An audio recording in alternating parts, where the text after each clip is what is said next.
Alhamdulillah, bersyukur kita kepada Allah Subhanahu wa Ta'ala yang telah memberikan kita banyak nikmat, keberkahan ilmu, hidayah dan inayah. Semoga Allah Subhanahu wa Ta'ala senantiasa memberikan kenikmatan-kenikmatan ini sampai akhir hayat kita. Kemudian tak lupa salawat serta salam semoga senantiasa tercurah kepada junjungan kita Nabi besar Muhammad SAW, pada para keluarganya, kepada para sahabatnya, dan seluruh umatnya yang senantiasa berpegang teguh terhadap sunnah-sunnahnya. Pada kesempatan kali ini kita akan membahas tentang hak-hak suami istri. Hal ini perlu diulang lagi, perlu dibahas lagi, perlu direnungkan lagi, dicermati. Sebab manusia itu banyak yang lalai, manusia banyak terlupa tentang hak dan kewajibannya. Dan hak suami istri ini jelas diatur oleh Allah Subhanahu wa Ta'ala, baik langsung dalam Al-Quran ataupun As-Sunnah. Sehingga hak-hak suami istri ini menjadi hak yang sakral, yang suci, menjadi hak yang harus senantiasa dipatuhi oleh seluruh umat Islam yang telah menjalankan ibadah pernikahan. Jadi hidup kita itu memang hidup yang senantiasa harus terus beribadah pada Allah Azza wa Jalla, baik ketika kita sendiri ataupun ketika kita sudah berumah tangga. Yang pertama kita akan membahas tentang hukukuz zaujah atau hak-hak seorang istri. Ini terdapat 2 poin besar. Pertama, al-hukukul maliyah. Yang kedua, al-hukuk ghairi maliyah. Al-hukuk ghairu maliyah. Hukukul maliyah ini maksudnya adalah hak-hak yang berkaitan dengan harta. Istri mempunyai hak yang pertama, al-mahr, mahar. Ya, ini hak yang pertama. Dan mahar ini yaitu harta yang diberikan oleh suami kepada istri ketika dia melaksanakan pernikahan. Ini hak. Dan ini silakan diminta oleh setiap wanita yang dilamar oleh laki-laki. Apapun harta yang diminta silakan. Dan ini mahar ini khusus untuk istri, bukan untuk ibunya, bukan untuk bapaknya, bukan untuk keluarganya. Dalam surat An-Nisa ayat 4 Allah Subhanahu wa Ta'ala berfirman, a'udzubillahi minasyaitonirrajim, wa atun nisa shadaqatihinna nihlah. Dan berilah wanita-wanita itu maharnya sebagai satu pemberian. Jadi satu pemberian. Dan ini pun hak mahar ini atau mas kawin ini sebagai satu bentuk pemuliaan Islam terhadap para wanita, sebagai bentuk pemuliaan Islam bagi para wanita. Dan mahar yang paling baik yang disabdakan oleh Rasulullah SAW adalah mahar yang paling mudah. Tapi bagi seorang laki-laki yang memiliki harta, itu tidak selayaknya kalau dia memberikan mahar yang kecil, yang sedikit. Tidak. Kalau dia memiliki harta yang banyak, calon suami mempunyai harta yang banyak, maka sebaiknya dia pun memberikan mahar yang banyak. Tapi ketika kemampuannya sedikit, maka silahkan untuk memberikan sedikit, tergantung keinginan dari wanita itu. Kemudian hak yang kedua yaitu an-nafaqah. Dan tentang nafkah ini telah ijma para ulama tentang wajibnya seorang suami untuk menafkahi anak istrinya dengan syarat tamkinul mar'ah nafsaha li zawjiha. Syaratnya seorang istri itu harus menyerahkan dirinya sepenuhnya kepada suami, harus taat kepada suami, taat total kepada suami. Fa in imtana'at minhu aw nashazat lam tastahiq an-nafaqah. Seandainya istri itu tidak menyerahkan dirinya atau dia mulai nusyuz, mulai membangkang pada perintah-perintah suami, maka hak nafkah pun terputus. Itu. Jadi nafkah itu menjadi hak seorang istri dengan syarat istri itu taat, patuh pada suami, mentaati seluruh perintah-perintah suami selama perintah itu tidak bertentangan dengan syar'i. Dan yang dimaksud dengan nafkah di sini yaitu tawfiru ma tahtaju ilaihi zaujah min ta'am wa maskan wa malbas. Ini. Jadi memenuhi seluruh kebutuhan-kebutuhan istri dari makanan, pakaian, dan tempat tinggal.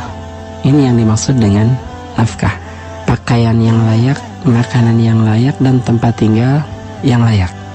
Ini.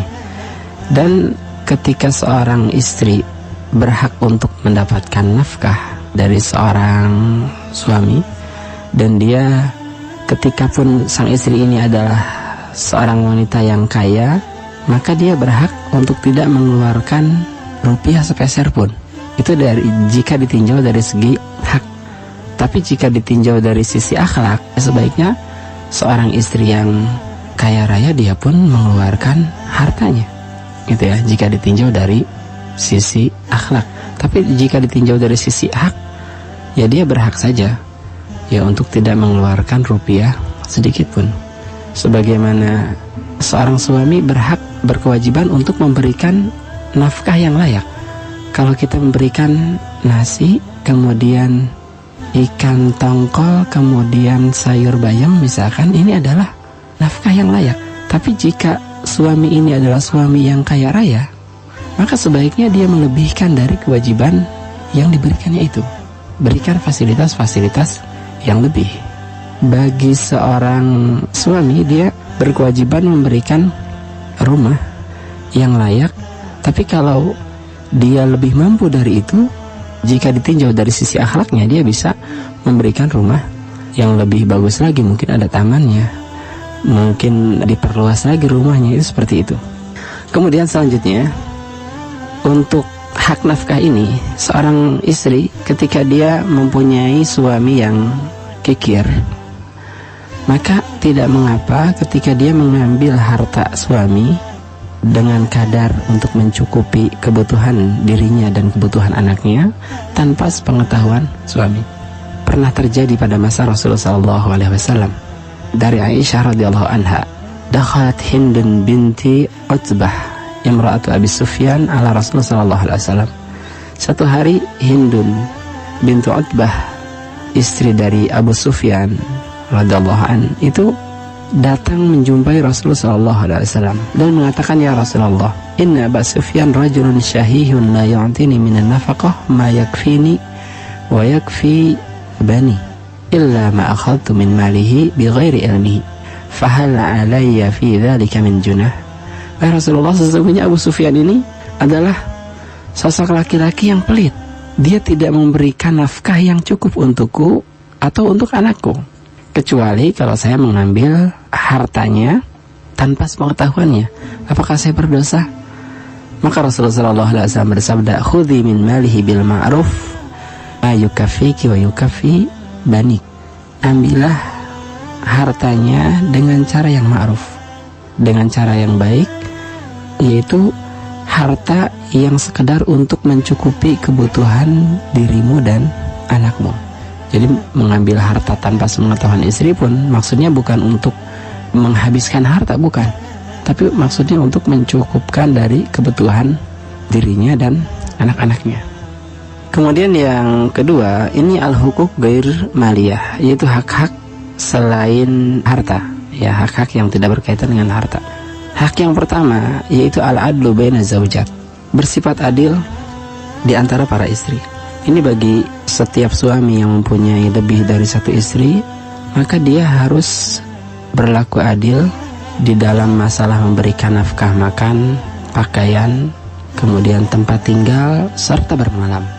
Dan ini pun termasuk hak daripada para istri. Mereka berhak untuk diperlakukan dengan keadilan-keadilan ini. Kemudian husnul isyarah.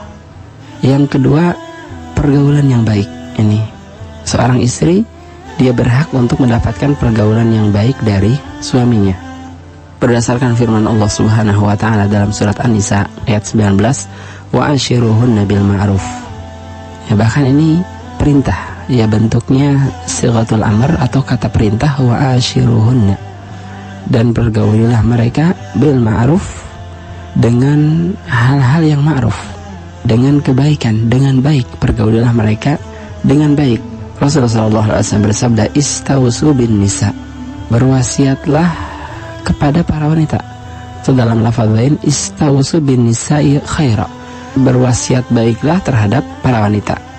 Nah, di antara contoh ma'ruf yang sampai pada kita dari kisah-kisah perjalanan keluarga Rasulullah SAW, yaitu hadis dari Ummu Salamah radhiyallahu anha, anna Nabi sallallahu alaihi wasallam kana yuqabbiluha wa huwa shaim. Rasulullah sallallahu alaihi wasallam itu pernah mencium istrinya dalam keadaan puasa. Ini ma'ruf.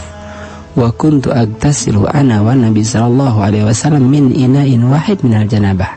Dan aku pun pernah mandi bareng bersama Rasulullah sallallahu alaihi wasallam ketika kami sedang junub. Nah, ini pun mengindikasikan bahwa tidak ada batas aurat antara seorang suami dan istri, karena memang sudah menjadi suami dan istri. Kemudian di antara kisah lain yaitu kisah dari Aisyah radhiyallahu anha. Ini Aisyah ketika itu masih kecil.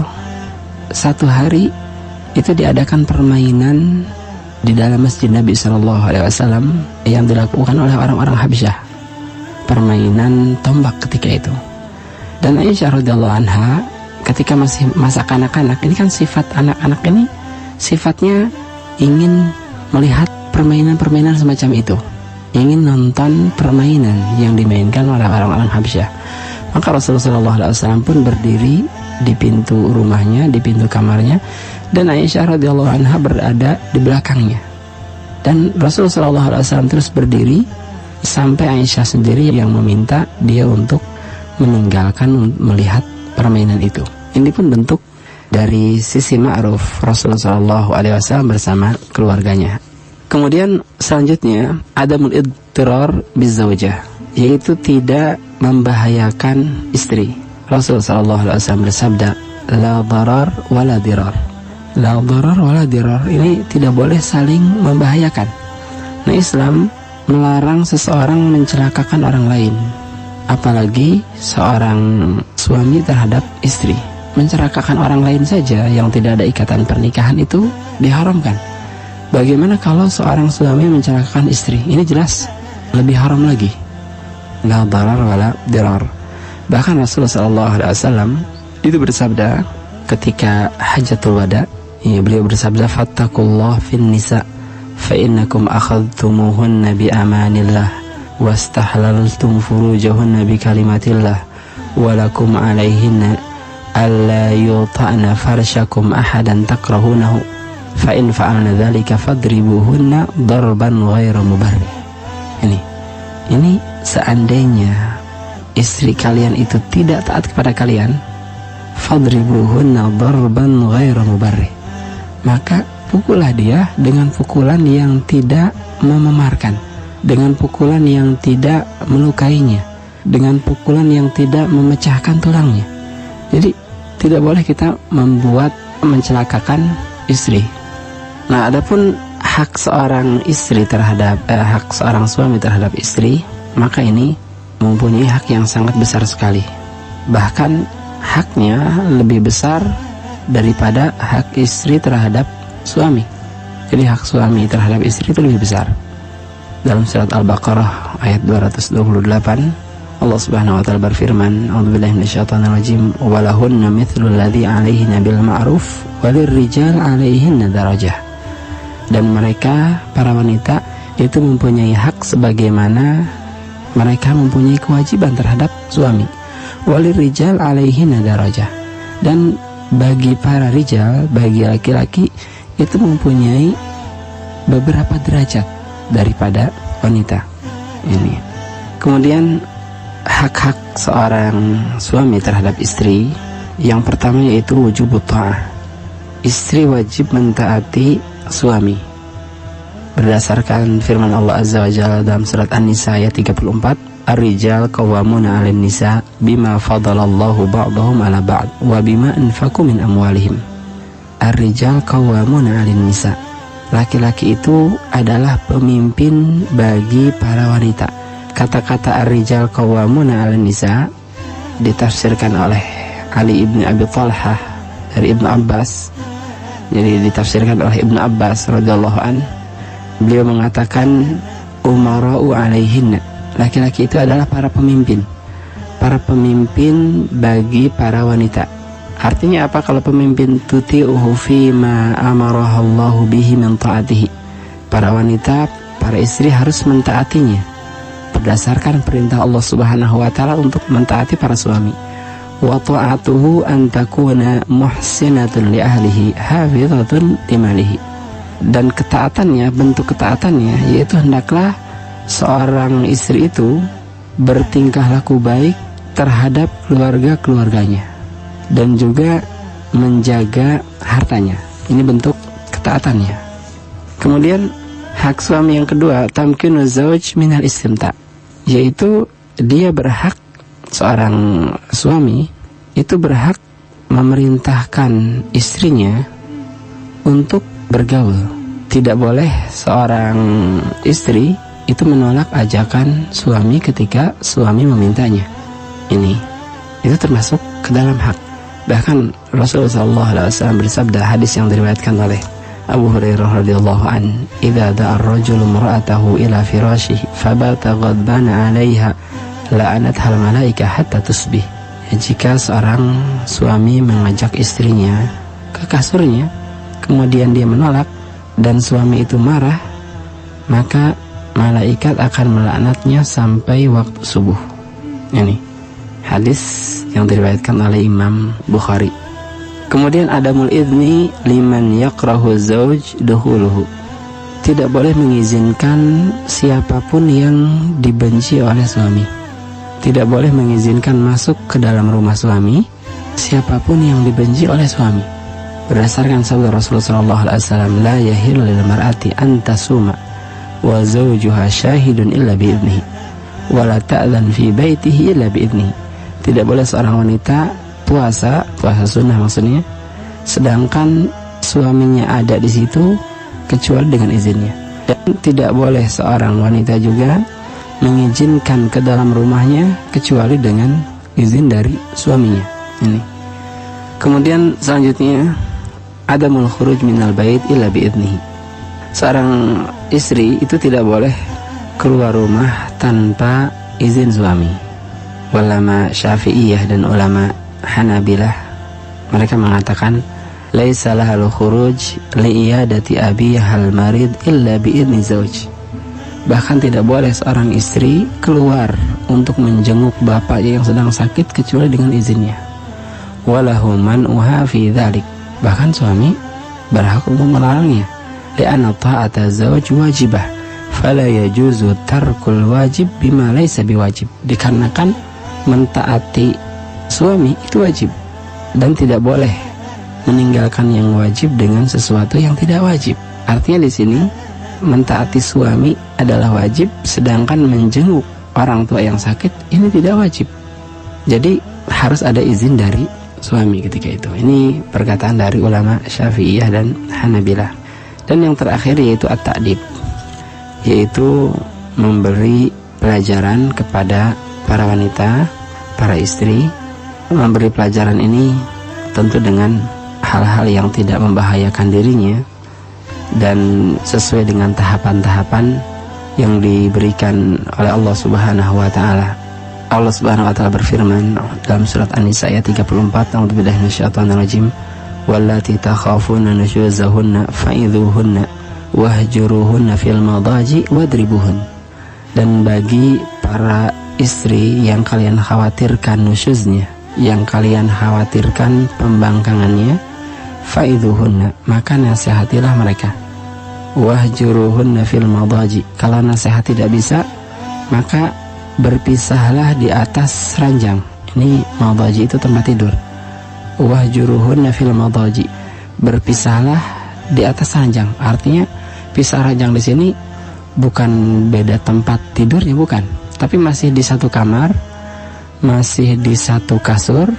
Akan tetapi kata Ibnu Abbas radhiyallahu an, berikan punggungnya, jangan menghadap ke istri itu. Itu artinya wahjuruhunna fil madaji, masih satu kamar, masih satu kasur, tapi tidak menghadap kepadanya. Seandainya ini pun tidak bisa, wadribuhun, maka pukullah. Dan untuk memukul di sini, maka Rasulullah SAW tadi mengatakan darban ghairu mubarrih, yaitu pukulan yang tidak mememarkan, pukulan yang tidak mengeluarkan darah, pukulan yang tidak merobek kulit. Ini bahkan Ibnu Abbas radhiyallahu an, beliau mengatakan bisiwak, yaitu memukul istri dengan siwak atau yang sejenisnya, pulpen lah. Itu sebab tujuannya bukan untuk menyakiti fisiknya, tapi tujuannya adalah untuk mendidiknya. Kemudian maksud ta'dib di sini pun artinya mengajarkan ilmu-ilmu agama berdasarkan firman Allah Azza wa Jalla dalam surat At-Tahrim ayat 6, ya ayyuhalladzina amanu qu anfusakum wa ahlikum nara wa quduhan nas wal hijarah. Hai orang-orang beriman, cegahlah diri kalian dan juga keluarga kalian dari api yang bahan bakarnya terdiri dari manusia dan bebatuan. Ibnu Katsir rahimahullah, beliau mengutip perkataan dari Qatadah yang mengatakan ta'muruhum bi ta'atillah, hendaklah kalian memerintahkan mereka untuk taat pada Allah, wa tanhahum an maksiatillah, dan hendaklah kalian mencegah mereka dari berbuat maksiat kepada Allah, wa antakumu alaihim bi amrillah wa ta'muruhum bihi wa tusa'iduhum alaihi fa idza ra'aita lillahi ma'siyatan fadha'tum anha wa jazartum anha. Hendaklah kalian memerintahkan mereka berdasarkan perintah-perintah Allah Subhanahu wa taala, kemudian membantu mereka dalam ketaatan. Ketika engkau melihat kemaksiatan dilakukan oleh mereka, maka cegahlah. Ini yang dimaksud dengan ku anfusakum wa ahlikum nara, wallahu a'lam.